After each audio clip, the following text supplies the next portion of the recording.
Hey guys, sorry about the delay. We had a few tech issues, but everything's good now. Thank you for joining us tonight for the final roundtable for Rebels of Disclosure, which is less than 2 weeks away, May 13th through 16th in Grafton, Illinois. And we are super excited to be there. And all of these people are going to be presenting, including Alexia Eisenhower, who is a parasite expert, among many other things. And Margie Kay is a remote viewer, contact the experiencer, and she has some incredible stories that she's going to be sharing with us. Jerry Wills was dropped off by ETs as a baby, and he has an incredible testimony. And we've interviewed all of these people before if you haven't heard their stories. And Mason was a former military, actually, Army, and a former, I wrote it down, geospatial intelligence analyst, and among many other things. And he has an incredible testimony as well. And we are excited to have you guys on tonight. And just a reminder before we get things started, if you have not bought a meal plan for the conference, the last day to do that is May 6th because we have to put the food order in. So if you have not bought a meal plan, the deadline is May 6th. Go on rebelsofdisclosure.com and grab your ticket now. And tickets are still available, 4-day passes, 1-day passes, and live stream passes if you can't make it in person. And in the description below is 10% off all the passes tonight in person and live stream. So take advantage of that while you can. All right, with that out of the way, I guess we're just going to get started. We'll go around and let everyone introduce themselves. And while you're introducing yourself, I guess you can kind of give us a preview of what you're going to be presenting on at the conference, and then we'll go from there. So we'll start with Alexia since she joined the Zoom call first. Hello. Yes, I am Alexia Eisenhower. Most people around here know me as the Parasite Girl, which is kind of like the whole Batman thing. Like, I don't like the bats. I don't like the parasites, but I'm the Parasite Girl. And basically what this is I started my own healing journey after leaving a very corrupt portion of the 501c3 nonprofit sector in like late 2016, early 2017. Um, I healed my stage 3 kidney disease and many other of things, mainly allergies, and uh, I got rid of all of my kidney disease symptoms, so that was really awesome. And I tried a lot of stuff. I spent a lot of money. I spent a lot of time trying things, all the popular stuff for detox. Some I liked, some I almost died from, and I kept trying other stuff. And a lot of people, they don't have time to do that. Most people have 40-hour week jobs, and you kind of just go with whatever you can get month to month. And it's the fact that I had time off work. I was for like 4 years, I was able to just fully go in on myself as a guinea pig and try all these different things for healing. And I started sharing my journey really only in 2020, only because our world was hit with a pandemic. I was known for like chlorine dioxide and various oxidizers, and in 2020 we were trying to get those oxidizers into hospitals, and people were calling me left and right. So I kind of made a Twitter. I got kind of big on Twitter. I got very censored on Twitter, and I was kicked off Twitter the same second that Trump was. Technically, hashtag Parasite was trending that night. And I said, hey, you guys, hashtag Parasite is trending. And we all went down. So I knew that this information wasn't going to get out that year, like over the next few years. And I've been getting it to a lot of mamas, a lot of sick people, a lot of people who have tried everything else and they have given up all hope. And we try a few different things that I've learned, and we turn those diagnoses around. That's kind of what I do for my day job. But also, if you follow Reiki Leaks, which is my channel, yes, we talk about a lot of parasite killing, but we talk about just as much fiction in real life, because what I learned about all these parasitic killers and cures and various things is that you can't talk about them. You're censored at every um different update to an app. You'll be censored. It's crazy. And I learned that the only way people forever have gotten information out there was if you write it down in a book, usually titled as fiction. And that's the only way since forever that humans have been able to keep information alive. Before we went live, we were all very, very excited about the new book writer here, Aaron. His book came out, and we were talking about how important it is to put your thoughts and experiences down on paper. And not many of us do the paper thing anymore. And that is only hurting us as a human race because we're all of our stuff we've done, so many people, it's probably on a hard drive or on a backup computer or your old phone. It's not like written out. And these things, our experiences, only go as far as you explaining them to people. So I really started delving into fiction and seeing the little bits of truth that these various writers throughout history have implanted in books. And it's probably not 100% truth, but it's very similar to what is actually happening on the real world. So I'll be Right. talking about bugs and fiction for my Yeah. show. And honestly, it's crucial, and that I understand that, and it's one of the big reasons we wanted you to speak is because I know the censorship involved in talking about parasite cleanses because it can heal all the diseases that they tell you can't be healed, and everything, in my opinion, and I know you feel the same way. And because of you, I discovered parasite cleanses, and I've done a few of my own now, and I can tell you that they are life changing. So thank you for that. We are looking forward to that. I'll jump over to Margie K. Margie spoke at the conference last year. She's been on the show a few times, and I think she's going to be bringing a little something different to us this year, and I'm excited to hear about it. So, welcome to the show, Margie. Hi, thank you. Yeah, this year I am going to talk about some new things.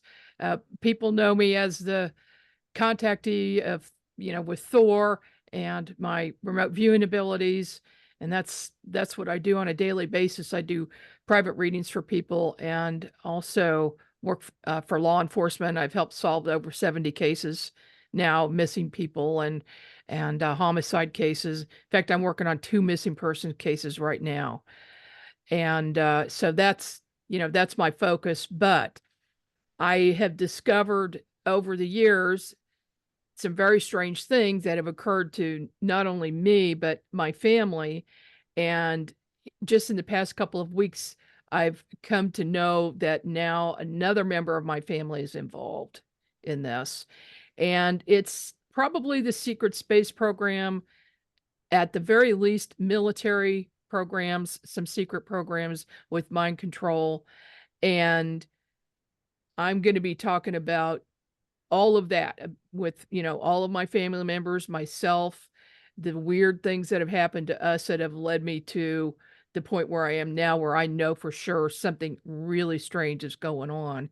And they have the ability to keep you working overnight. It's usually at night. You get up, go to work, come back, get a couple hours sleep, and when you wake up in the morning, you're dead tired and wonder why. Well, that's been happening to me since I was 17 years old.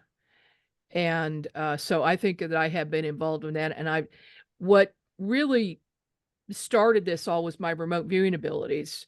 And while I always had them, even as a child, I always had that ability, and also very psychic, which goes hand in hand. But when I got visited by Thor in 1985, he gave me a big boost, and he called it X-ray vision. So I can see inside the human body or inside machinery, to diagnose where problems are, things like that. But I also have a few other very strange abilities that I believe, based on some books that I've read by other people who've been involved in these programs, that I was trained to do other things too.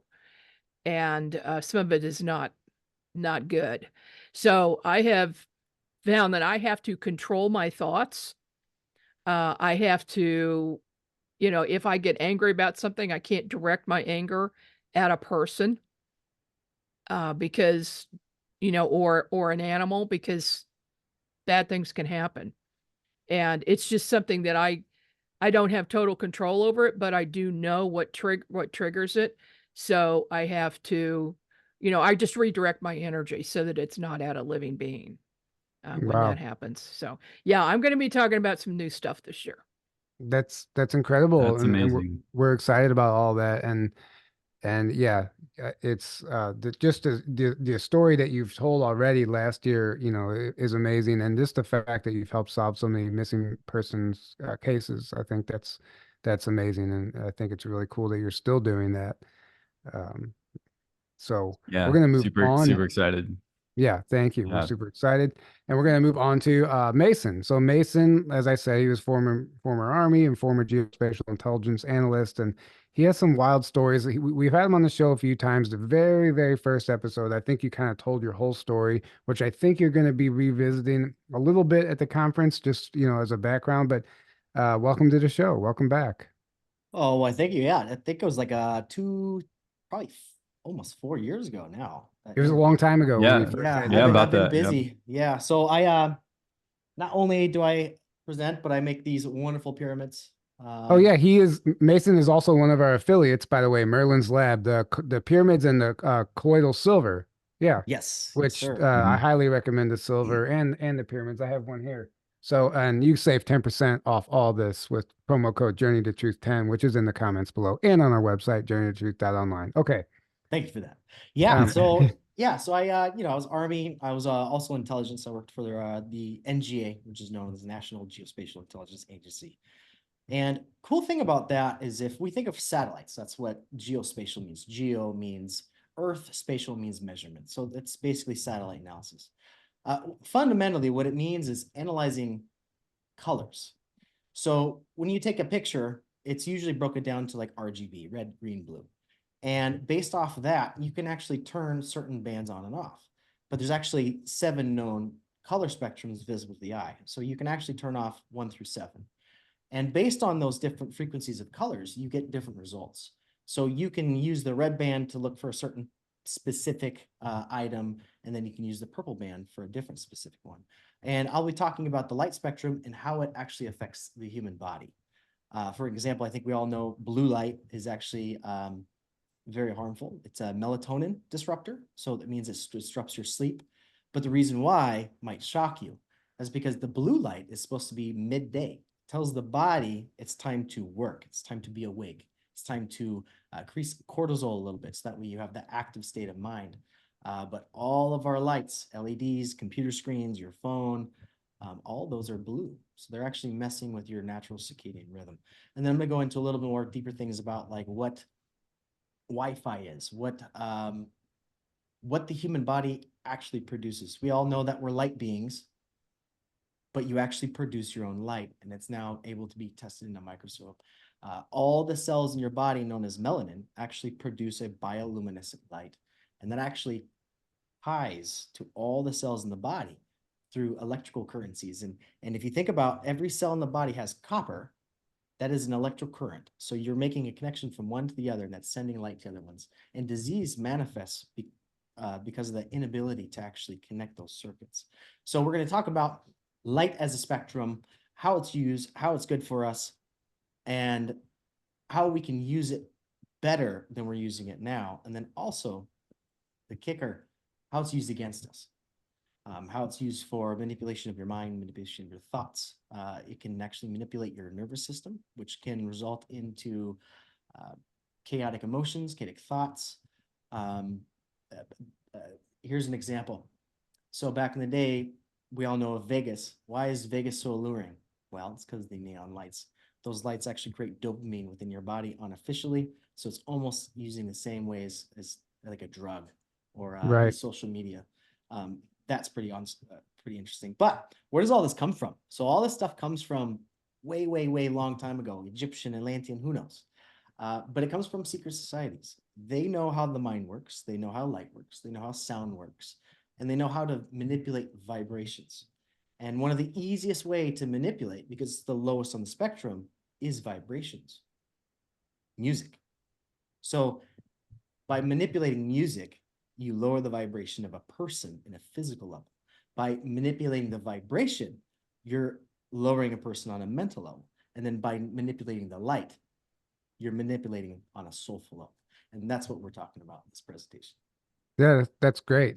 And would you mind Yeah. pulling your mic a little closer to you next Oh, time? was it? Yeah, sorry, We it's on could my leg. we could We hear could you, but hear it you, was but a little a little quiet. low. So that's incredible. I honestly can't Yeah. wait to hear your presentation. And I think I'm speaking like right next to you or right after you, but I might have to just cut my presentation short to give you a little more time so we can hear what you have to say. Oh, cool, thank you. But yeah, so we're looking forward to that. And Jerry Wills, welcome back to the show, Jerry. We're super excited to have you joining us in Grafton. And we recently had you on and you told your story, but there's aspects of your story that you didn't get into. And I'm very excited to hear what you're going to be sharing with us at the conference. And I hope you tell your Stargate story where you went to another Yeah. universe. That's so fascinating. So I'm hoping that you share that at the conference, but welcome back. Welcome to the show. Welcome, Jerry. Thank you very much for having invited me. Can you hear me all right? Yep, you sound Yep. great. All right, super. Yeah, well, folks watching who are interested, I came to this world right around 1953. And as a result of that, I've been here ever since. Um, a lot of folks wonder why I was brought here, me singularly. And actually, the story is much larger than just me. It has to do with a great number of people who are brought here from other worlds. So, what I'm going to cover during this conference and during my time, and I'll try to do it as rapidly as I can so that you get as much information as possible. Why we were brought here, what the end game was supposed to be, and what the aspirations were of those who brought us here. I'll also let you know who these people are, the forces that were against us being here in the first place, who these people are, and the risks that are involved in telling a story like this, because there are some risks, and not the risks you might think. Instead, these risks have to do with people that are not from this world who don't want the interference into their plans. And of course, these people have pretty deep ties into the power structure of this world. So it kind of cascades downward from there. But I'll be covering that information. So I'll let you know where I came from and so forth. As an extra bonus for those of you who are going to attend, I'm going to bring something that I very rarely bring out in public. You see, back in the early 80s, this was when I was at the end of about a 30-year period. So at this point, I think I was about 36 to 38 years old. I never really did the math, and in the moment, I'm not going to. But after my contacts ended, and I had a long series of contacts almost every few days with the people who brought me here, preparing me for life ahead. At the age of 18, that's when it stopped. So let's go to 28 years old. So I guess it wasn't as much a long time as I thought. So about 28 years old. So there's another 10 years. I had received a message that I was to go someplace to receive something that they had prepared for me. This place was a ghost town in the middle of Nevada, and it is located in proximity to Area 51.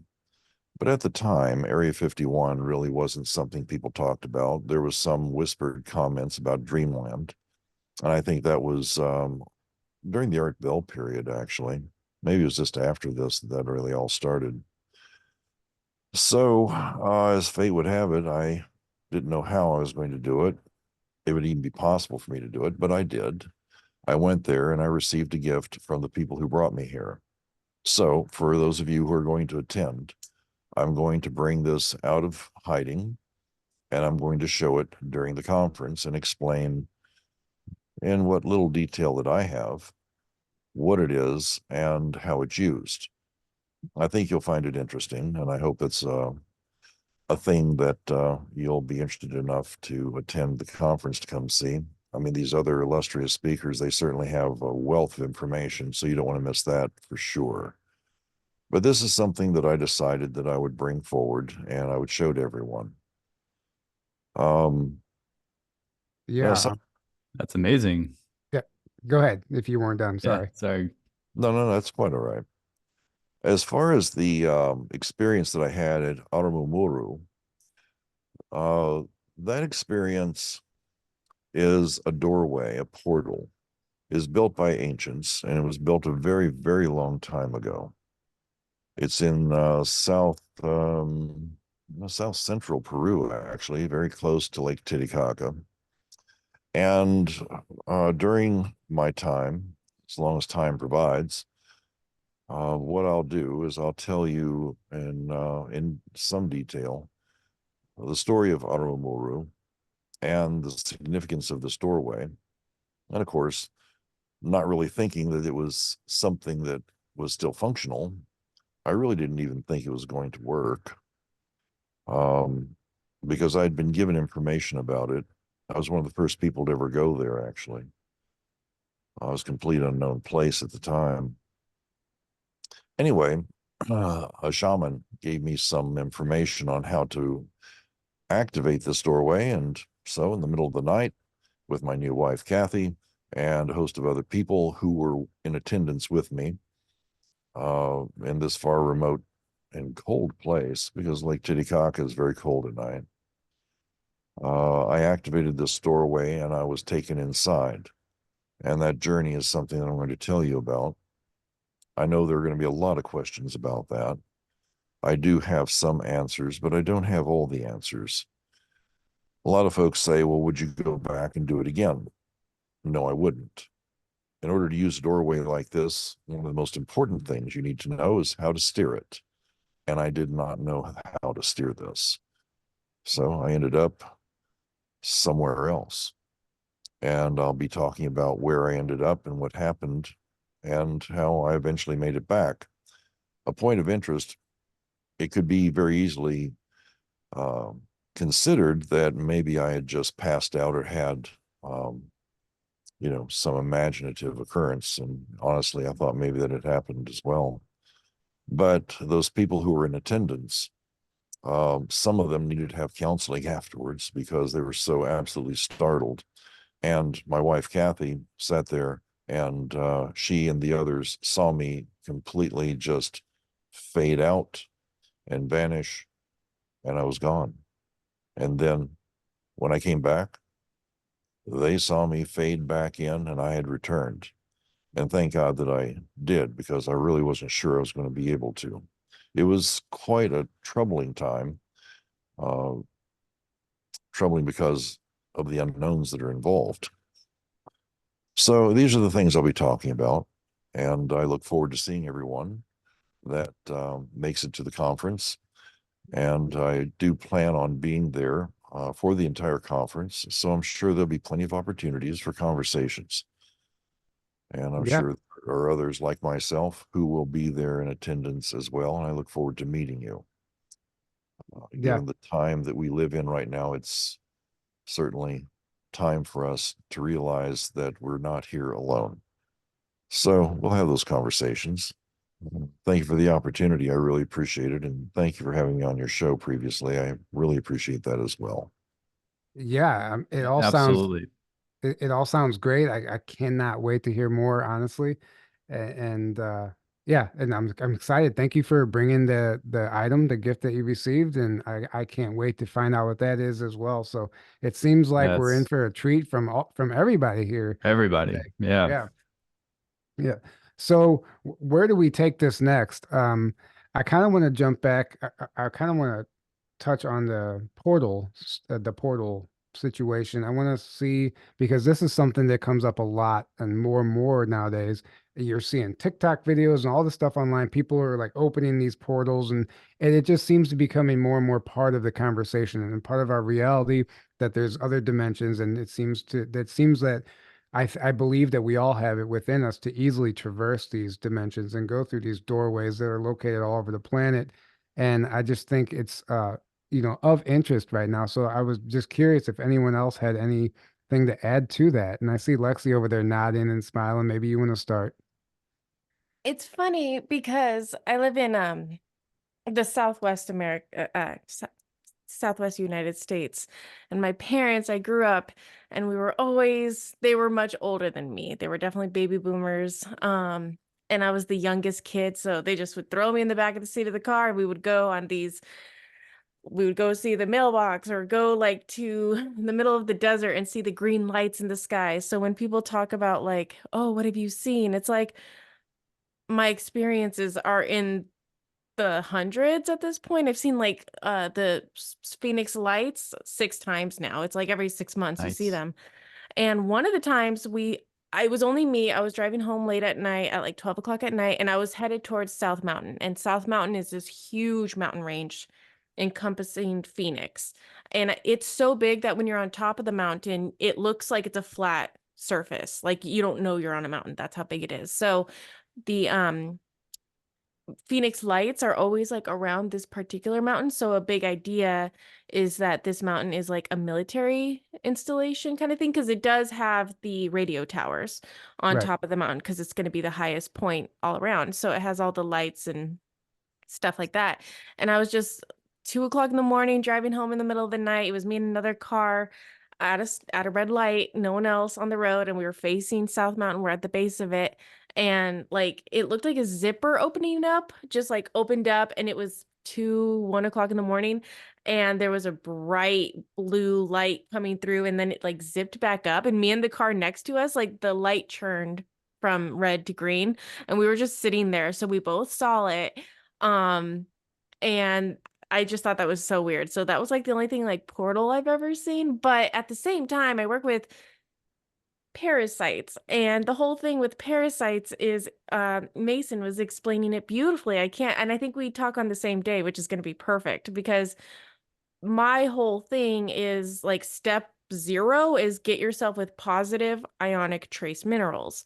We are electrical beings. You cannot make an electrical connection if there's no ionic positive minerals. This is why people who put distilled water in a bathtub, you can throw a toaster in it plugged in, nothing's going to happen because there's no minerals in the water. You put some positive ionic minerals, and obviously the conduit starts traveling through the water. So a lot of people are trying to heal themselves with these expensive things or things that do work, but they're not absorbing it because they don't have any minerals. So I work with a lot of targeted individuals.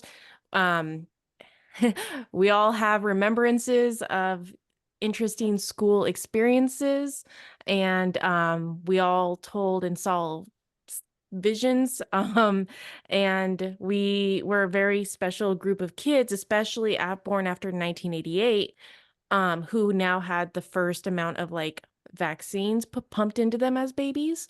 So this did a lot of stuff to us. And why I'm bringing all this up is when we're doing exorcisms now, it all goes to close your root chakra. You are no good. Remember, we're electrical being. If you are not grounded and if your root chakra isn't closed, you're still going to be taken. You're still going to be used. You're still going to be an open portal for these things that take over us. So a lot of what we do is getting people with enough minerals, getting your kidneys to get out of fight or flight response and not being able to be taken over by these different things, because we are a portal. We are a star. We are a pentagram. You have a head. You have 2 arms. You have 2 legs. You are a pentagram. A pentagram has salt in it with usual rituals. Well, that's why you need to have salt in you so you can make the connection. If you don't, you can be taken over. So we work with a lot of targeted individuals, and it's almost like each and every one of us has these portals within us, even though we're seeing it obviously in all around us too. So that's where my mind goes with portals. Keep your intentions very clear. Keep your body very clear of heavy metals, because if you're going to be a conduit, a device, you want to make sure you have the right amount of metals. Get some Mason's silver. My girls sell monoatomic gold.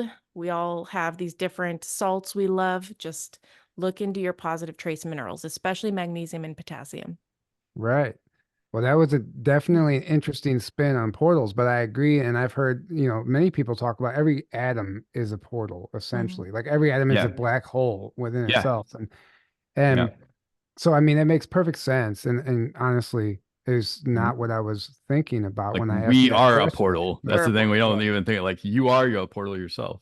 Well, Right. and that's why I think like things like time travel and bilocation and things like that, like people are saying that's our seventh sense. It's something that we Mhm. can innately do without the technology. And I think Right. we're moving into that. People are understanding that now. So, Margie, did you have anything to add to that? Because I know you've experienced stuff surrounding all this.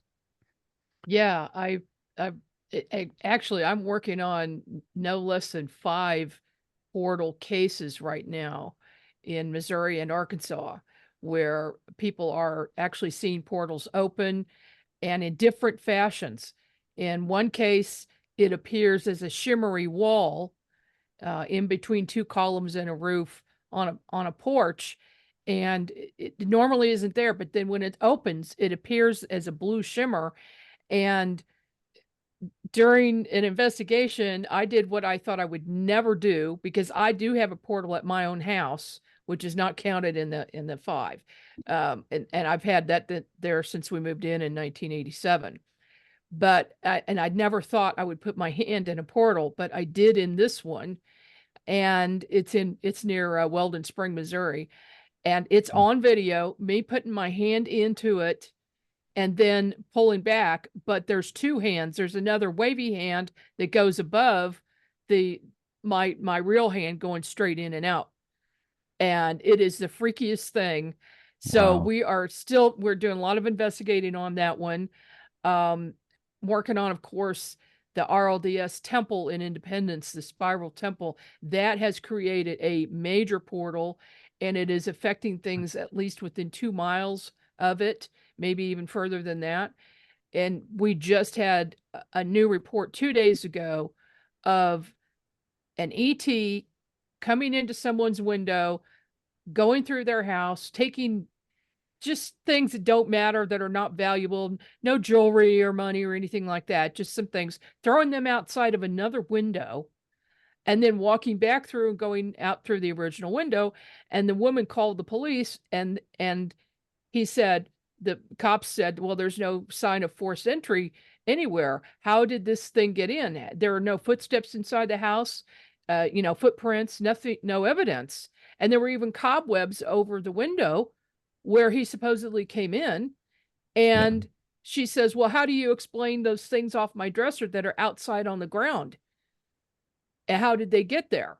And the police said, well, lady, we think you need to call an exorcist, because this was not a real person. And they actually said that, which I find surprising, but Yeah. that is in that area right across the street from that spiral temple. And so, yeah, they are definitely real. And I also bring my spectrum analyzer out. When I turn that thing on, if the portal opens, it goes to 1.6 gigahertz, just like Skinwalker Ranch. It is so cool. Mhm. And I've got another investigator that goes with me. He brings his as well. And all of our instruments will go off when they open, and then they shut down when the portal closes. Wow. But what Alexia was saying, definitely, yes, I agree. The chakras are portals.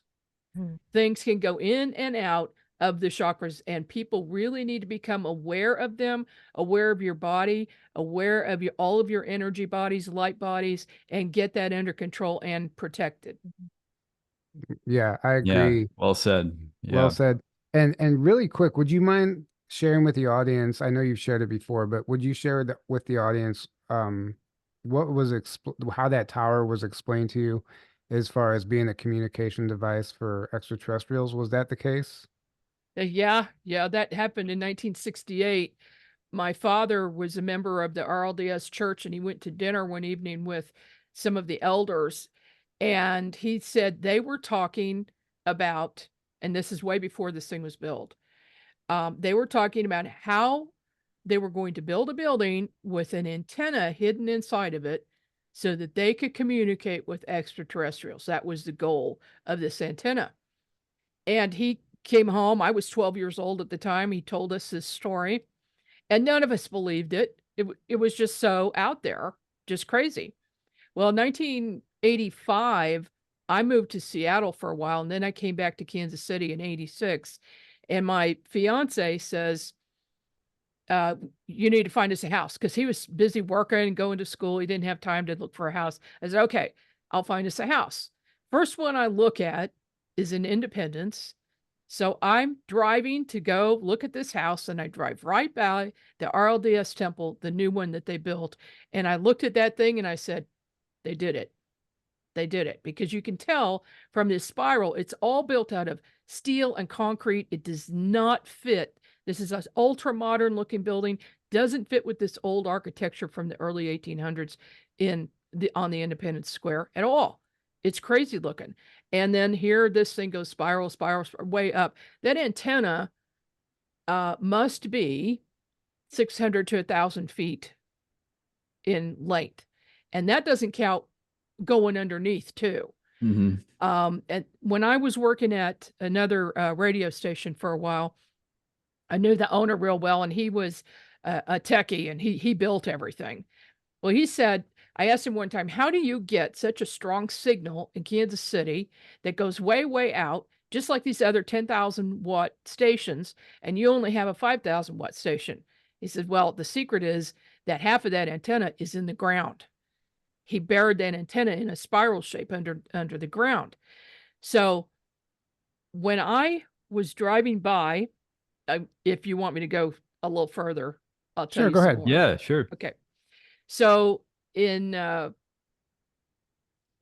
2006, I had a store on the square, and we left one evening. My daughter worked for me, and she left about 10 minutes before me. She calls me on the cell phone and says, Mom, you've got to get past the temple right away. There's something really weird going on with the clouds. So I raced down there, was only a couple blocks away, and I see these very, very dark, low clouds that are super, super low, covering the top of the building. But then there's this one cloud that's a perfect U shape. I mean, very defined. And it came down to like 20 feet above the ground, covering up that temple building. And then as I approached it, I stopped the car. I got my phone out. I got a couple of pictures of it as it was going up. And it went up, but still the very top antenna part with the flashing light was covered by clouds.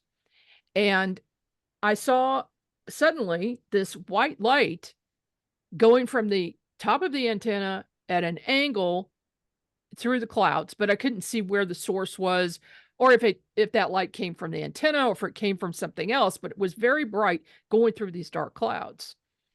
And I just thought, what is that? When Thor's voice said to me, I am Commander Thor, and we are having communication with people in the sub-basement of that building. And then he showed me a picture of what was going on down there, the equipment, and who was there. There were like 4 men down there. And so I knew that my dad in 1968 had really heard a true conversation, and they did it. But that building is also creating a big major portal, because we have constant UFO sightings, orb sightings, creatures going in houses, ETs looking in windows, just bizarre stuff that doesn't happen that often in most places unless there is something like a portal. Wow. Yeah. Yeah. Yeah, absolutely. Yeah. Thank you for sharing that story again. Thank It's you. always, Yeah. I always love hearing it. And Mason, we're going to go ahead and shift over to you. What are your thoughts on portals, and how are you going to, bring your information into this? Because I know you have something to say. Yeah, I do. So earlier we were talking about chakras and how they're portals. Chakras are attached to specific hormone centers. So if we think of the root chakra and we think of how it's for grounding, and if it's overactive, you can become angry, you can kind of be loose-sided. That's actually your adrenal system. So if we start correlating these chakras with specific hormone centers in the body, then you can understand like, oh, that does produce an electromagnetic frequency. I mean, if you look at your heart, there's electrocephalograms that can detect your heart from like 20 feet away. So that means that it's producing a field. So then you have your adrenals producing a field. You have, for men, it's your prostate, which is your sacral. For women, it's your uterus. It's both the creative aspects of a man and a female, but reverse. Then you have your intestines. Your intestine actually produces more dopamine than your brain. So that's your gut feeling and your joy center, or your battery. Then you have your heart that produces, it's not, there's confusion if it's either a pump or it's a valve. I can get into that a little bit later in my presentation. Then you have your throat, which is your thalamus, which is your body regulation system that produces a huge field that literally tells your body to either burn off this toxin or cool down. Like, it's the whole regulation system. It's like your AC unit in your body. Then you have your third eye, which I call the third eye is like your brain's monitor. Any thought, any aspiration, whatever you're tuning into, you will get visual downloads. And then sometimes, depending on how more active you are in here, depending on how much energy is being used there, you can see with this more than you can see with your eyes. And then the last one is your pituitary gland. That is the master hormone. And that's also associated with the farthest color on the spectrum, which is ultraviolet or purple. That has to deal with, in the light spectrum, purification. So if you have like an ultraviolet air purifier that basically will suck in air and take all the particles and the bacteria and purify it through light. Now, why is that? Well, the pituitary gland is the master hormone. That's the one that sets all the others within rhythm. So every time you go into meditation, in order to align the chakras, the first place you go is where? Your awareness of yourself, the highest color of the spectrum. And then is when you can actually open all these different portals. And what you experience in life, if it's not like inharmonious, those are certain portals more active than others. If you have a lot of things that make you afraid in life, well, your lowest chakra, your adrenals, are overactive, and you'll start experiencing things which makes you rushed, panicked. You can, that flight or fight response system is pretty high. But then once you work through all these different hormonal centers, and it actually ties into Chinese medicine and then also astrology. There's something called astrological medicine. That's where the Chinese found this out. They figured out that, oh, Mars, wow, it's a red planet. Well, liver, well, that's red. Anger, well, look at the bull. There's something there together. And then you find out the frequency of anger is tied to the liver, and those emotions stay in the liver. And then you find out that, well, Mars is a planet that symbolizes alchemically and mentally aggression. Then you start seeing a correlation. Well, if the planet is matching a color, which is matching a body function, that's the micro and macrocosm within the body and within the universe. So what else is there?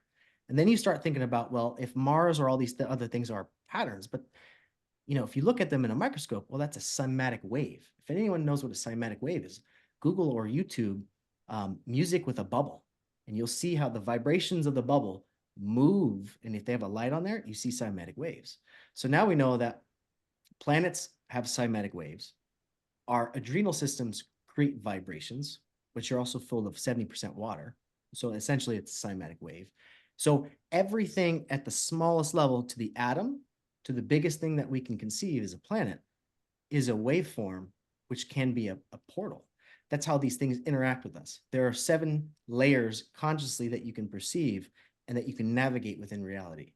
So if you're layered, if you're like a person that is service to self, or what we would say is like a black hat or whatever those people are, those operate on a lower level. So their vibrational spectrum is lower, and they operate only in that area.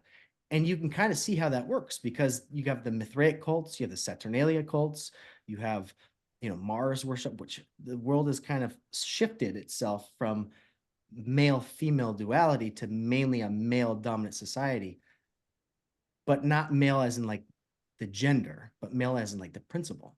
But they confuse it as a gender. So there's so many different aspects to how this world interacts, and how the vibrations literally elevate us to each next level, and how each of those levels tell you a different secret to how to unlock something within your own body.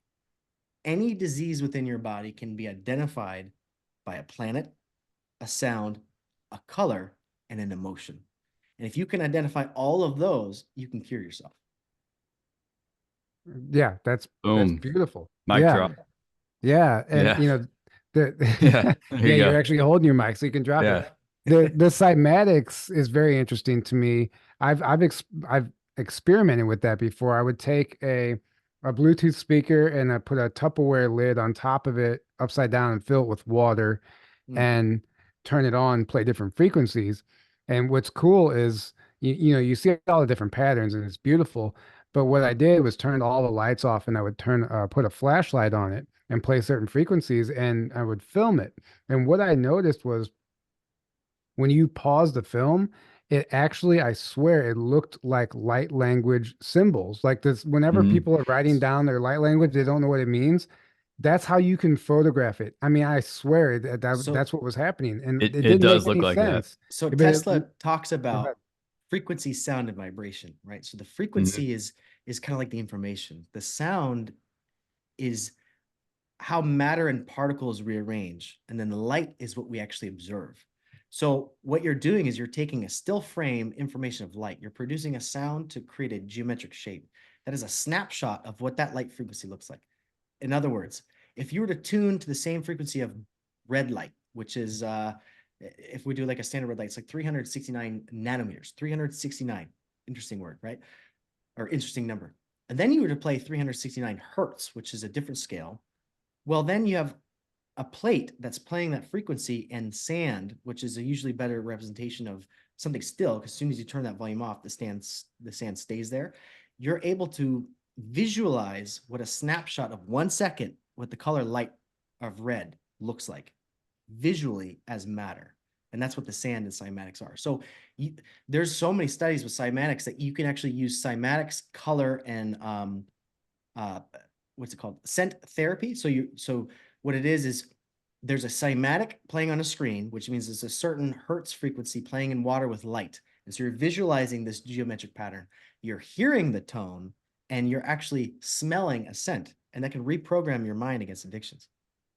How does that Interesting. work? Because it's talking to the subconscious mind that refers to symbology and imagery, but then you're looking at it in a higher realm, which is known as that geometric light realm. That's the realm that I like to play around with when I listen to music. You're creating cymatic interpretations of the sound based off an emotion. That's all this is. So then if that person in that chair has this cymatic therapy, they're rewiring their brain according to a specific color, a specific scent, and a specific emotion. Well, in therapy, you'd find an emotion, say it's like abandonment. Well, there's a scent, there's a color, and there's a frequency. Once you clear those within the etheric body, the mental body, and the physical body, because emotion is stored in the physical body. And when it's triggered, the emotion is generated, and then the thought comes into mind. So these are all how things kind of play in our reality, like how people get triggered. Well, it's a 1, 2, 3 method. It's the trine. That's why there's always Trinity, the Zelda, that Triforce, the political spectrum. It's the Democrats, Republican, and the Independents. Everything is in trine because we're in the 3D. So then, what is it? The Father, the Holy Spirit, and the Holy Ghost, or something like that. And then you have Father, sound Son, the frequency Holy Ghost. Holy yeah, Spirit. yeah. So everything is in 3 because there's 3: sulfur, mercury, and salt, alchemical. That's the Gnostic traditions. That is very important because it's the body, it's the mind, and it's the spirit. Right. The first thing to get affected. So if you go, anyone listening, if you're ever traumatized, just think about this for a second. In that moment, the first thing that harms you is the witnessing. That's why when people witness something that's traumatic, they go into shock. Their mind leaves, number one. The second thing is the emotion that is too overpowering. That leaves. And the third and the longest lasting is the physical impact. So if you can unpack those things by getting your awareness back, by getting those emotions, and by releasing the tension in wherever the body is, that's how you heal. You literally release the tension in the body to invoke the emotional memory that invokes the vision, and then you can let it go. That's why acupuncture, massage, all those things are so powerful, because then once you unlock those things in the body, well, now you can go even deeper. You can start doing cleanses, you start doing detoxes. Everything is on a specific scale. You have to go from high to low to high. They all have to meet in a layer. Right. Wow. And everything energetically manifests physically. So if you Yeah. clear the energy, then the physical symptoms go away. That's how that works, right? You ever lost a thought and you're like, oh, you're always looking for it, like where to go? Well, as soon as you generate the emotion, we always try to think of it like, oh, what was it? If you generate the emotion of what that was, like, oh, what did it feel like? It'll come back to you, because memories don't exist in the mind; they exist within the field. Yeah. So Right. every time you generate an emotion, oh, you got that thought, and then you can talk about it. Mm-hmm. It's incredible what these fields are actually doing. The mental field is a real thing, and you can generate it through emotions. And that's why those emotions are stored in your body. So if you have a specific memory, one of the best ways to hold it, like, oh, I want to take notes, tap, create something physical where You have to remember. create an anchor is what they call. Yeah. It's actually a DC impulse. So physical contact is a direct current impulse. So if you're directly pushing energy somewhere with intention, you can actually memorize. Interesting. Well, thank you. That was super fascinating, and there's a number of directions we could go. I know you mentioned like being able to see actually sound represented as a color, and that reminds me of also like wind and air being like the colors of the wind, and there's studies out there where they believe that spiders can actually see the colors of the wind, and that's how they're able to cast their web from one tree to the next, and they know where it's going to go because they can catch those airwaves. But I want to go switch over to Jerry and see if he has any thoughts and opinions on what we're talking about. Sure. Are we talking about portals or colors? Whatever. We're talking about a lot of stuff now. You have anything kind of to add to anything branched out. said? Yeah. All right. We can just stick with portals. Yeah. Well, the concept of portals has always been interesting ever since my experience in Peru at Aramamuru. And since I discovered that it actually was a real thing, I wanted to find out if there were more of them. So over the course of time, many years of looking into this, we discovered, there are some portals, other portals around the world, very much like Aramamuru. We've not traveled any of them to see if they would respond the same as the one there did. But then we extended our investigation a little bit farther. And as many people probably know, but maybe some people don't, my wife Kathy and I have spent decades really in South America researching anomalous things. And most recently in this country, because of the COVID thing, we focused a lot of our energy here because it became really too dangerous to go down to South America, not because of COVID, but because of other factors. So we started looking at people that David Pilates was writing about, people who just disappear, and wondering, are there portals or something like portals that are involved with this? After a lengthy bit of study and gathering quite a lot of information, we're pretty sure now we understand why it's happening, but we don't understand what's happening. And maybe the information from Skinwalker Ranch is a good indicator that a clue exists on how to detect these things. But we've come to the conclusion that portals are a naturally occurring thing. The portals that we've found that exist in other countries exist within the same dynamic of geophysical features as these places where people just vanish. So what we think now is that these portals that are in the shape of a doorway or something of that nature, these were known by the ancients, and there were these edifices carved out of rock to exemplify this is where a portal exists. And, for many cultures, it might have been a religious thing, and for others, maybe something different. But now we have a pretty clear idea that these portals that we've been looking for, they exist in quite a few places. Yeah. Yeah. Yeah, I agree. And if you know what a sipapu is, it's the round indentation in the bottom of a kiva. And you find them all over the Southwest, and they say that they believe they were for like ceremonial fires. But there's a testimony in the old like 1980s, I believe, the Phoenix journals when they came out. There was these people that got in a car accident, and one guy blacked out and he woke up in a kiva being cared for by these natives, and he was completely blown away because like these are supposed to be ruins, right? And he was there for a couple days and he was basically out of it, and they were like taking care of him. And he said that he was basically drugged up while he was healing. He couldn't really talk, but he at night he would watch them literally go through the floor, the hole, the sapapu in the bottom of the kiva as a portal. He would watch them portal in and out of this.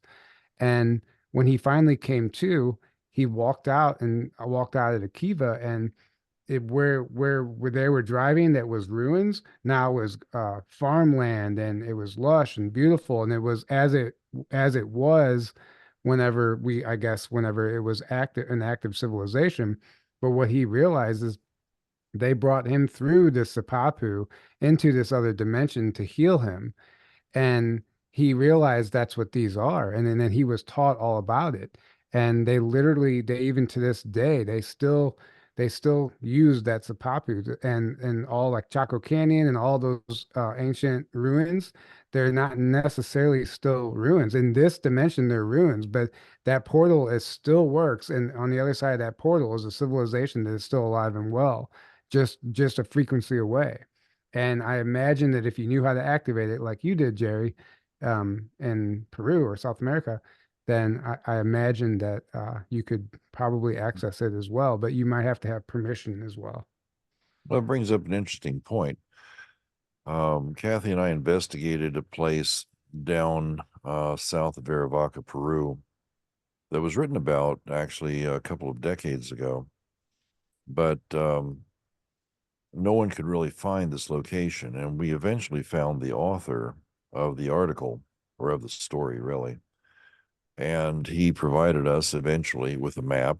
We went there, we found this place. What it is, it's a crystal plateau that had an arch, a naturally, excuse me, occurring arch. And there were a couple of instances where things just vanished that went into it. And then there were a few instances where the man who wrote the story was sitting there watching it, and he could see what would to him and to us from his story, it seems like he's looking back into the past. And so the question's always been, are these portals always going to another realm, like another world, like what happened to me? Or are these portals passageways through time, or possibly passageways to a parallel universe where another version of the Earth exists? And I believe that it's probably all three of these.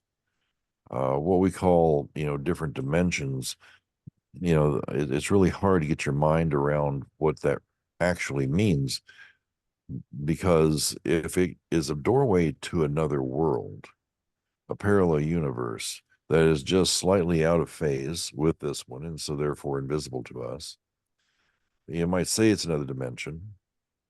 And who's to say whether that's a correct term or not? But another world for sure. Mm-hmm. And in some instances, um, another time altogether, because the young Indian boy that jumped through that vanished without a trace. Yeah. And this was in the late 1800s. In the early, well, actually not early, it's like the 40s, probably late to mid 40s. The body of an Indian boy was found in his full native clothing, unlike the way they were dressing at the time, in an area not far from where this portal was at. Did he jump through time and find himself someplace else? Why didn't he get up and walk? Because what we've seen with this particular portal is that it is oscillating off the ground and back onto the ground. So it goes up and down, and who knows what the other end is doing. You might recall back in the 1800s, the Tombstone Epitaph had a photo in its newspaper where the cowboys had chased and shot a pterodactyl because they shot it because it was stealing calves. That picture's made a lot of circulation around the world over many years. Well, it just so happens that where Tombstone is and where this portal is not that great a distance. And we believe this portal probably opened up and a pterodactyl flew in from another time, which then gives you the idea that perhaps this portal is not time specific, but it cycles through various different times and possibly various different worlds. So there's a great deal that's unknown about all of this, but portals are a fascinating subject. On to the subject of the portals that exist within us. Back in 1984, I gave a lecture that wasn't very well received. But in that lecture, I was talking about how light is emitted out of the DNA of our cells, and how when you take a look at light in a more discrete way, that light actually, if you understand how light is generated, light, of course, they say it's a particle and a wave. You can't tell one from the other. It kind of oscillates back and forth. Well, two things about that. When it's a wave, it is the remnants of the particle that the particle had transitioned into another realm, completely unknown, don't know what it is, but it went from a solid thing through a wormhole, through a tunnel of sorts, and then reemerged again later. And it's this wave particle oscillation that gives us the ability to actually see that light exists. So I was postulating that the light that's created at its point of creation is created from a wormhole. And I used an LED to illustrate this. But folks just back then, there was a lot of stuff that folks just didn't really understand. Right. Yeah, I can understand. Yeah. I can see why. Yeah, definitely. So anyway, I just want to contribute that. The idea that light, black holes, or I don't think it's a black hole. I think it's tunneling. There's a difference between a black hole and a quantum tunnel. And a quantum tunnel is created when an item reaches a high enough level of energy that it rips the fabric of the universe. And because of stability factors, a quantum tunnel is going to exist. We have a friend over in Scotland, Professor Ansbrough, who's working on quantum tunneling for communications. And he has gotten rather good success in doing this. So, I think that what's happening with light is it's not really a black hole. I think it's a misnomer. I think what it is instead is quantum tunneling, where the particles traveling in and out. And because of quantum entanglement, and the weird science with all that, the quantum tunneling is actually influencing something on the other side that at the same time it enters, there is billionths of a second difference, but the quantum tunnel exists in two places at the same time, and this other particle where this one's going in, this one is exiting and coming back out, and it's a wave. The fabric of the universe is very strange. But Right.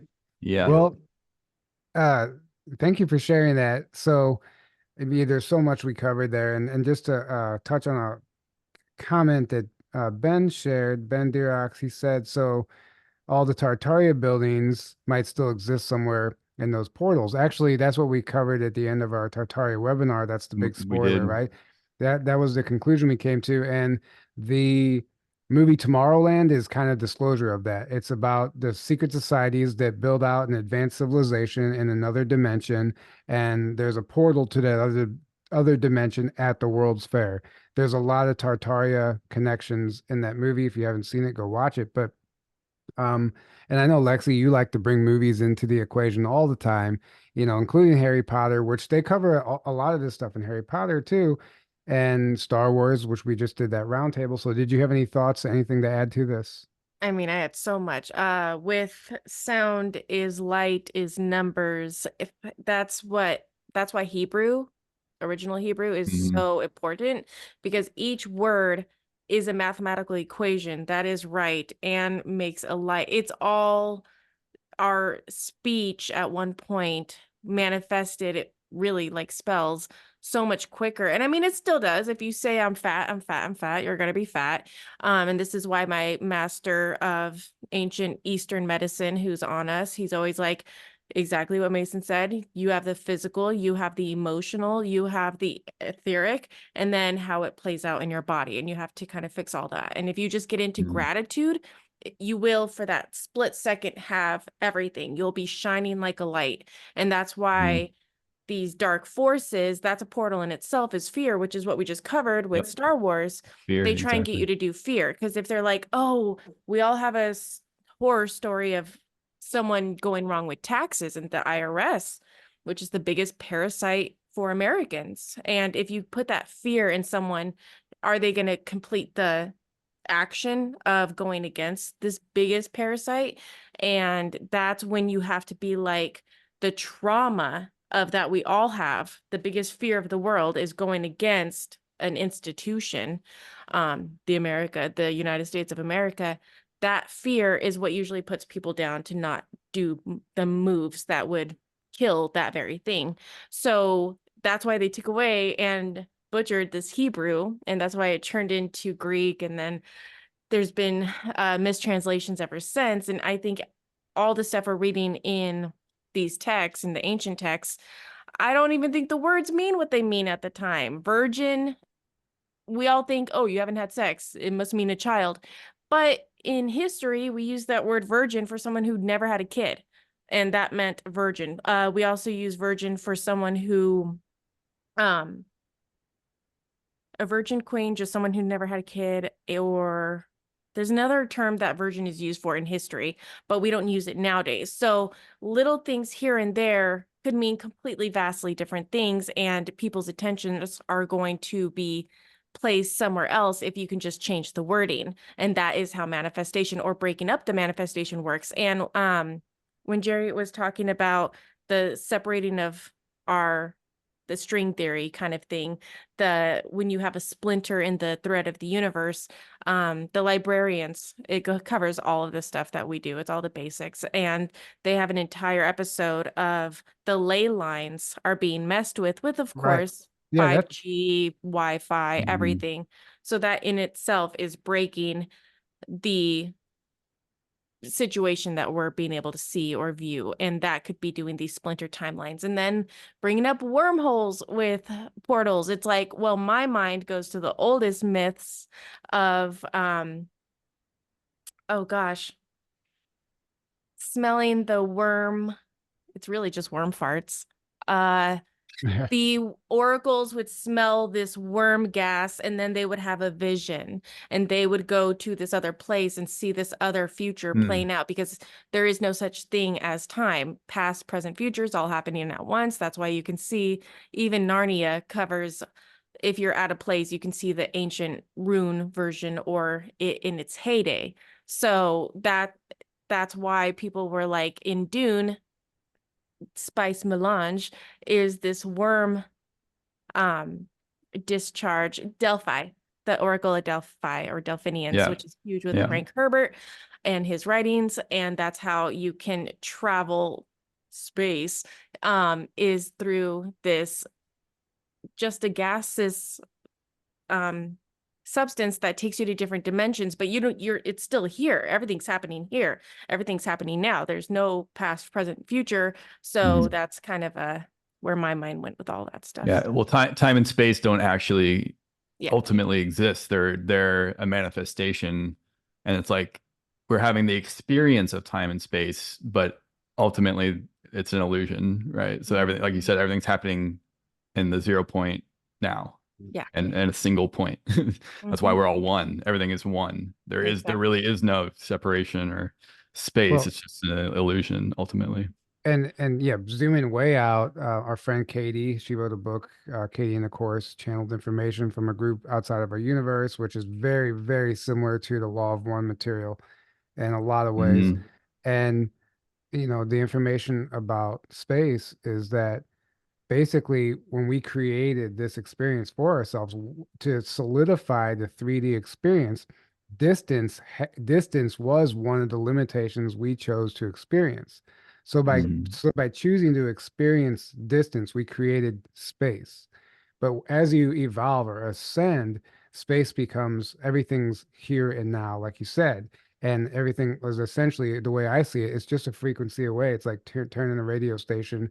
And I think that's why jump room technology that we understand and portals work, because you're not actually going this great distance. The distance is a limitation of our beliefs. It's that you're just literally shifting frequencies and you're there somewhere in an instant. I don't know if that's true, but it makes sense to me. That's my master. He gets people in gratitude. Are you in gratitude? Are you grateful for this? And right now, with all of us truthers, what do you see out there? Oh my God, this isn't happening fast enough. We've had 3 years of this, and You're it's just all black always pills. upset.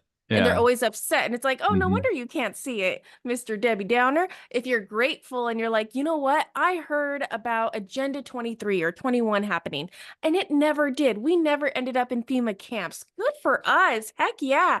You know what? Yeah. I woke up today. Oh, thank goodness there wasn't a nuclear bomb last night. Oh, thank God. And that change of mind that takes a split Mhm. second changes what you're able to see, what you're able to do, what you're able to conquer versus the fear and the, oh Mhm. my God, and the Well, sadness. you're giving your power away when you do. People don't understand that we have the power here. That Yeah. like that's the big secret that they don't want us to figure out is that Exactly. we have all the power and we're the ones in charge. But if we stay asleep and we keep manifesting what they want us to manifest and feeding into the energy that fear and all these things, then they can keep getting away with, Yeah. steering us Right. down this negative timeline. But the second enough of us start waking up, which is happening, in my opinion, it's game over. It's And happening that's so quick. it's happening quick now, and that's why they're freaking out and trying to throw out everything they can right now, and that's why there's so much chaos right now. That's actually a good sign, in my opinion, because they know their time's up and they're just trying to do these last So, ditch things and take as many people down, so to speak, with them as they can. But yeah, we're the ones in charge. We have all the power. We just have to wake up, do it, and and tap in. it looks like Jerry and Mason both teleported. They They hopped in a Yeah. portal. They they go, hopped in the Digging through a portal. wormhole. Right. Right. Yeah, They're like, I'm out. they're out. Look at as he phases back in, right? Anything. They came back through the He portal. went and got a cigarette from a parallel universe. Right. Right. Oh, that's funny. So Margie, did you have anything to add to this conversation? Well, my mind is just going, 1,000 miles a minute. The mention of the Yeah. pterodactyl earlier that Jerry made. Yeah. I've done in my book Winged Aliens. I talk about several of those cases, and I keep running across them. For some reason, people call me or write to me and tell me about their pterodactyl sightings. So I collected a lot of them, and what I've come away with is they have to be interdimensional. They have to be going through a wormhole because you never find a body. People follow where they go. They don't find anything. There's no nest. In only a couple of cases were 2 pterodactyls seen at the same time. In all of the others, it's just a single pterodactyl. And it can't be anything else. The way they're described is definitely a pterodactyl. So since they are supposed to be extinct, they shouldn't be here. And but the thing is, I don't think they're in our current 3D reality. And they Yeah. are phasing in. They're physical for a little bit, and then they phase out. And the other thing that I thought of is I've had some communication with Sasquatch, with whole clans of Sasquatch, including one in Grafton. Yeah, that's right. I'm looking forward to this year because I think they're going to be there. Oh yeah. And they'll come in close. Every So, year there. I mean, that oh it really God. does happen. It's not just something Yeah. we're talking about. Even the first Oh no, it conference, does. there were people that had Sasquatch stuff Yeah. happen. Yeah. Yeah. I had an awesome experience. But what they have told me over the past 10 years is that they create portals. Mm-hmm. They can walk into a tree. They can make a tree a portal. But the other thing they do is they bend branches over and they make a curved doorway, so to speak. Mm-hmm. But when you see branches that are manipulated and weaved together and stuff, they do that. Most of the older Sasquatch can go phase out into a higher dimension just at will. But the younger ones have trouble doing that. They have to learn how to do it. It takes a while for them to learn. And so they create these doorways for them to walk through. Oh, so is that why they do the branches like Yes. that? Oh my Yes. gosh, that makes so much sense. So I the young never ones knew that. have a place to go to disappear if humans are around.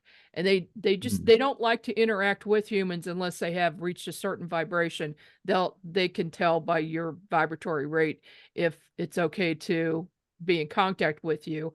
But most of the time, like people hunting in the woods, they're not going to meet that, and they'll leave things behind like footprints that just then stop in the middle of nowhere. Well, that's because they phased out and they went to a higher dimension. Yeah. And I, many I people have reported seeing them phase in and out as well, Yes. like disappearing, appearing. Yeah, Yeah. Yeah, there's absolutely. so many stories about the Sasquatch going through Oh portals yeah. and phasing out. And out there at Grafton last year, after the conference was over, I forgot something in my room, so I had to go back a couple days later and get it.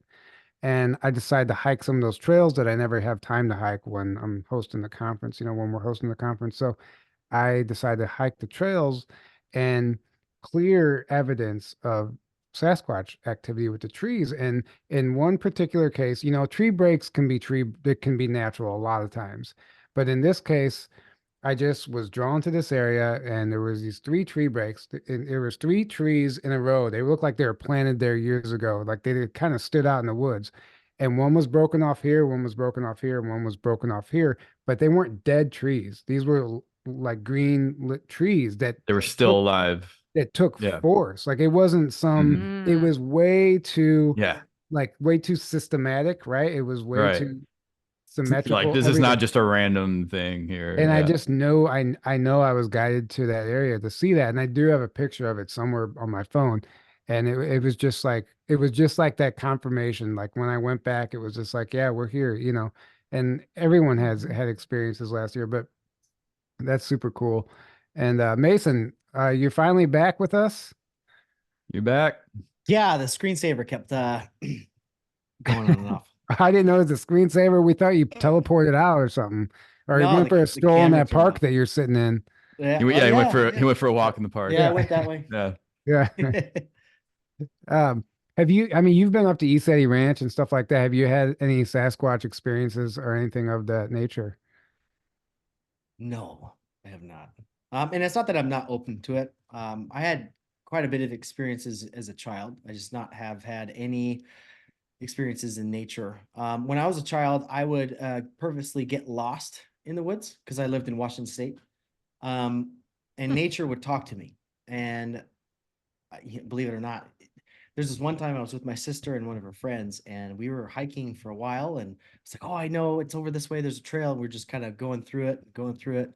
And my camera is being funny again. Can you still hear me? Yeah, we can still hear you. Just go ahead. Yep.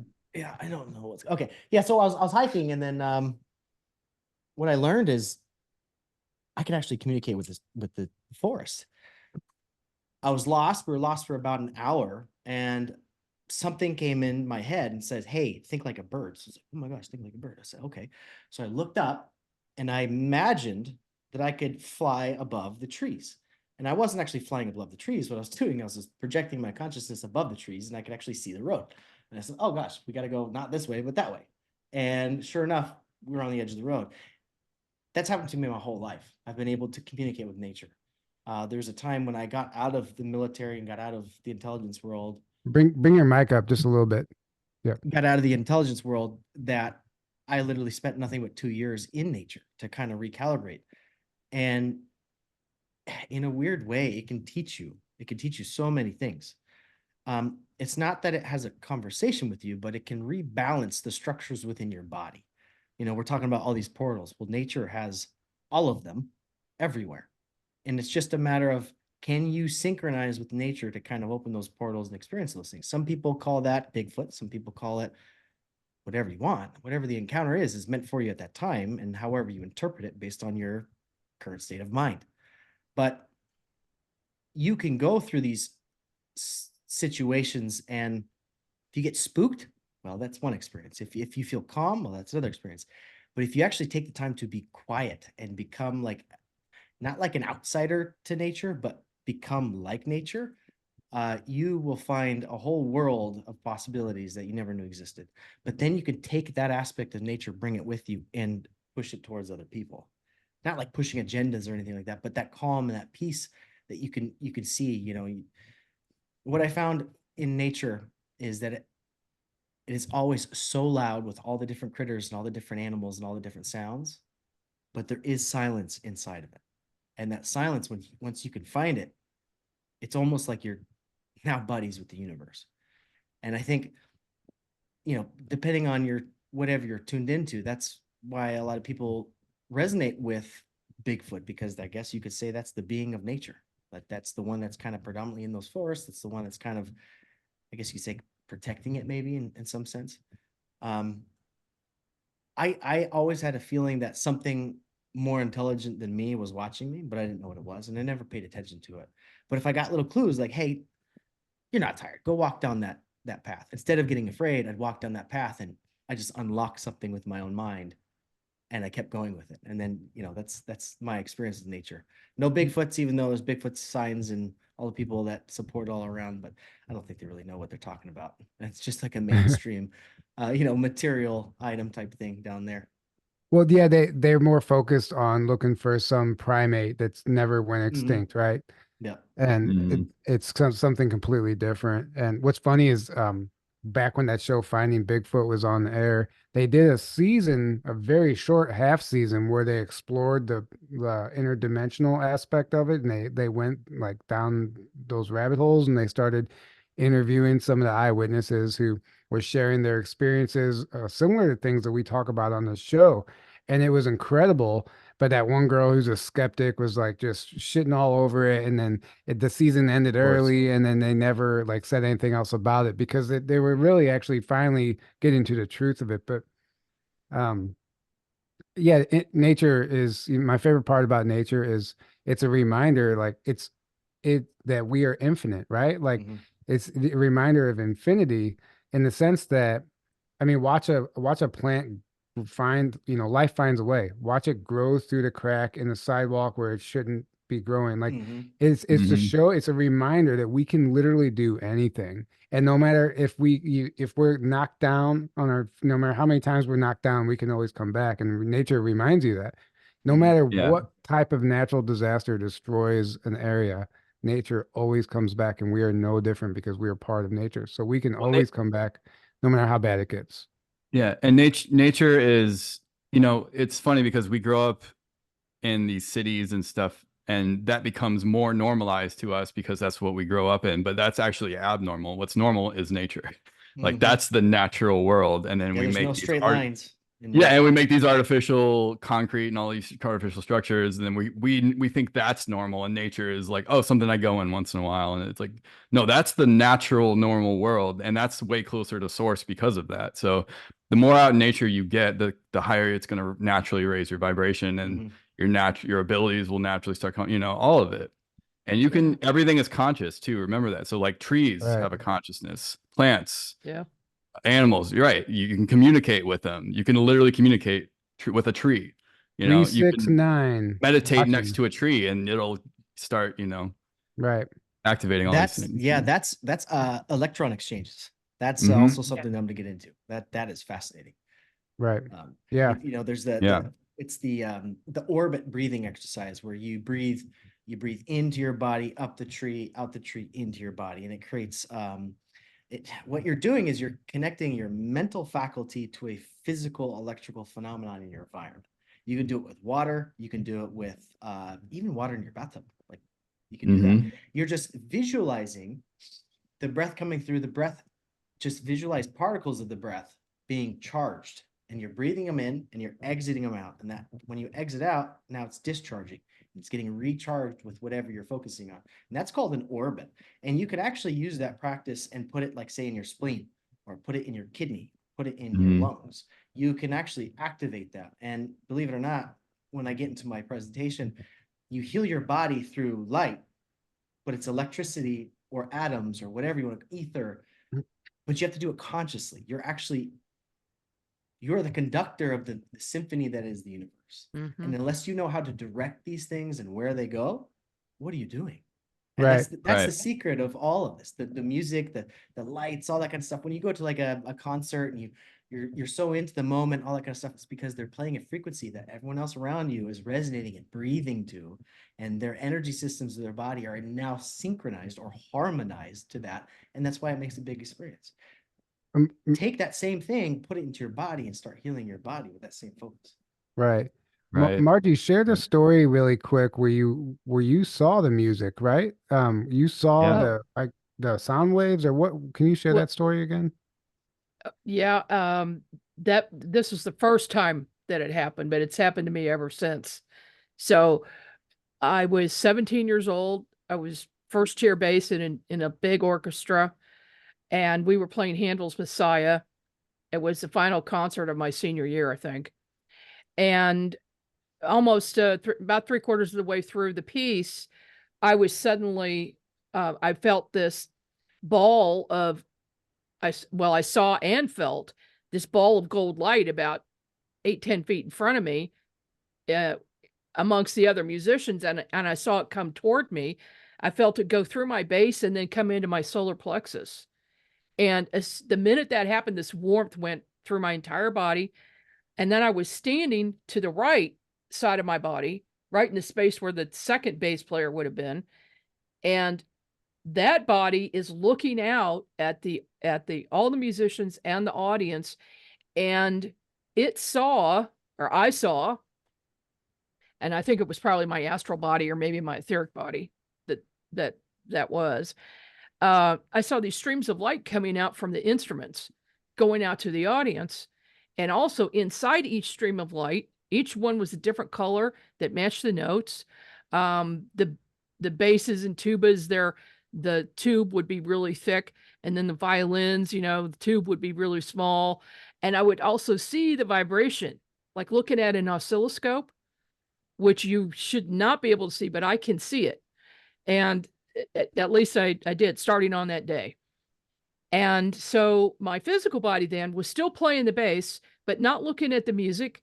And if any musicians out there, Handel's Messiah, it's difficult. You don't memorize it. You have to look at the music. But my physical body was looking at the conductor, straight at the conductor, never looking at the music again, and playing very well. Of course, I was good anyway, because I was obsessed with the bass since I was 5 years old or younger.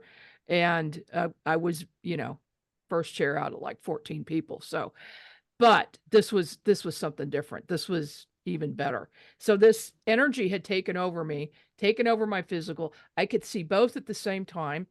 And I'm watching these streams of music in the form of light going out to the audience, and Thor's voice, and I didn't know who Thor was at that time, but I knew that voice because I had heard it since I was a baby.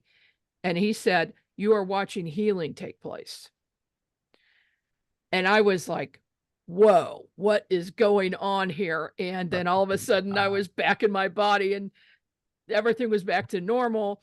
and I'm trying to recover. I'm trying to process this. And the director of the orchestra ran over to me and he said, "How did you do that?" Meaning, how did you play without looking at that music? And I'm trying to explain to him, I don't know how I did it, but I certainly can't tell anybody what just happened to me because they're not going to Yeah. understand. I think you're crazy. Yeah. And then Dr. Walter Halen was in the audience. I didn't know it. He was the head of the music department at CMSU. He came over to me and he said, "Young lady, how would you like a scholarship to go to college?" I did not tell him it was not me playing the bass at that time. Actually, that Uh, wasn't me. yeah, Yeah. yeah. So anyway, that was my first introduction. So now I am a synesthete. I see music. I mean, I see music and hear color. So Wow. I hear flowers and then just colors themselves. I hear the tones that go with it. I'm just very, very sensitive to all of these things. Wow. And Yeah. that was a Yeah. cool experience. That's amazing. I love that experience. And that reminds me Yeah. of, you ever hear the like the inner earth testimonies or people going on a ship, and it's lit up and they don't know where the light source is coming from, right? Right. They're like, it's Yes. just glowing and it's there, but there's no, yeah. And the only Right. explanation I've ever heard from it is from the book, The Thea Uber Prophecy, whenever he's brought up to the ship and it's lit up and he doesn't know how, and he asked them, they finally explained it to him, and they said it's not a technology, it's the color. The color itself The is color, creating the light. yeah, And emits it's so light. it's not an actual electricity or light source. It's the specific color, which is a frequency that, are on the spectrum, I guess, that we aren't typically used to. But I think that maybe whatever material that they're coating, like that they're using, even in like some of these underground bases, people will explain like, where's the light source? I think they've reverse engineered this, Mhm. or they at least understand how it's And done. yeah, But I and they think it has say everything to do with the there's no color. Yeah. shadows. They say there's no shadows either, which means there's no like direction the light's coming from. It's just every area of the space is illuminated somehow. It's not Right. like coming from a direction, right? And in places like Chaco Canyon, where like some of the dwellings underground, there's no light source and there's no soot in the walls, and even all the ancient structures and pyramids, they don't know how they illuminated them. And that book also explains, well, those ancient races, they had night vision. They could see better actually at night than they could during the day in some cases. And Mhm. they didn't need lights like we need. And we've just kind of lost that ability. So it's just another thing to think about that we don't typically think about. So if I wanted anyone to say else, something from that just because you just mentioned it. I don't know if anyone else was like in the direct solar eclipse we just had, or if you were like off to the Yep. side. yeah, I But was, I yeah. was in Phoenix, so I'm off to the side. But it got pretty dark, but it was like you brought down the brightness like 50, 40%. And like I could have lived in the amount of sun that was in Phoenix for the eclipse. I loved it. It was like I can finally see things. Like everything else is usually too bright for me, but that was really cool. Yeah. Oh, Yeah. that's great. Thank you for sharing that. So I guess we'll go around and start wrapping this up. I guess Jerry's not gonna, I don't know if he's still there, just phased out. I'm He's not in another sure. dimension. He's Yeah. in another universe right now. But can Oh, you, he's phasing Oh, he's back back. in. there he is. He There phased he back is. in. I guess we'll start with you, Jerry. Can you let our audience know, let people know how to find you and where they can find you? Yeah, sure. Well, there are two ways. The first is go to jerrywills.com. That is my healer site. We didn't even touch on that, and that's fine. The other is to go to jerrywillsshow.com. There's a ton of information there. So that's, that there are contact forms on both of those sites. So if you want to get a hold of me, that's a good place to go. Easy way to do it. Yeah, that's about it.